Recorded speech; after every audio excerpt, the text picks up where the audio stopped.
আসিফ আকবর। তার কারণ হচ্ছে তার গান আমি খুব পছন্দ করি অনেক আগে থেকেই, তার একজন ভক্ত আমি। তো এলান যখন আমাকে বলল যে তার গান হবে এই ছবিতে, আমি তো ভাবলাম বাহ, দারুণ তো।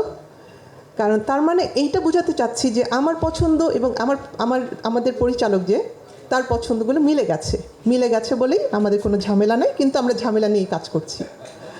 সিনেমাটা আসলে তো এটা সম্পূর্ণই তো একটা যে আমাদের সমাজ এবং হচ্ছে আশেপাশে যা আছে, এটা কোনো গল্প নয়, এটা হচ্ছে একটা বাস্তবতা যেটা আমাদের এখানে ঘটে, যা হয়।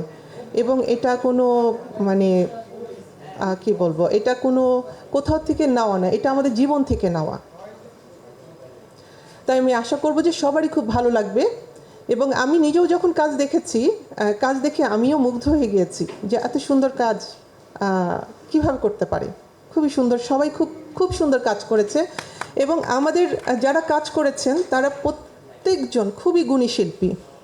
এবং আমি কারো কাজ দেখে আমি এ পর্যন্ত 2টা ইন্টারভিউতে বলে দিয়েছি, বিশেষ করে আমি যখন তানজিকা আমিনের প্রথম কাজটা দেখলাম, সেই স্টেজে আসলো, এসে কি বেশি সময় নিল না, একটা টেকে এমনভাবে মানে রোলটা প্লে করলো, আমি দেখে মুগ্ধ হয়ে গেলাম।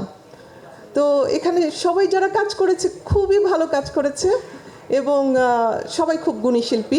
জার্নিটা শুরু হয় প্রায় বছরখানেক আগে, বলছি, পুরোপুরি 1 বছর নয়। আর তখন আমাদের যিনি প্রযোজক তিনি একটা গল্প নিয়ে সামনে আসেন, যেটা নিয়ে উনি ছবি বানানোর একটা ইচ্ছা প্রকাশ করেন, এবং সেখান থেকে স্ক্রিপ্ট এবং সেখান থেকে খুব অল্প সময় আমরা শুটিংটা শুরু করার চেষ্টা করি।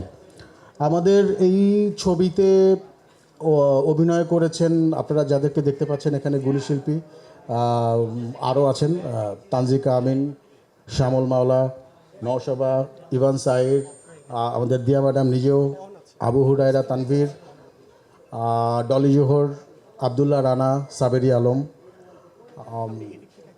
আরও অনেক, রাশেদ মামুনুর রহমান অপু। তারা প্রত্যেকেই গুণী শিল্পী। আপনাদেরকে নতুন করে তাদের পরিচয় করিয়ে দেওয়ার কিছু নেই। তো আমি খুবই সৌভাগ্যবান, আমি তাদের সান্নিধ্য পেয়েছি এবং এই ছবিতে, প্রথম ছবিতে আমি তাদের সঙ্গে কাজ করবার সুযোগ পেয়েছি। এই ছবির আরেকটি চমকপ্রদ বিষয় হচ্ছে আমাদের সবারই গার্ডিয়ান বলা যায় আসলে, শাসনকারী গার্ডিয়ান আসিফ ভাই।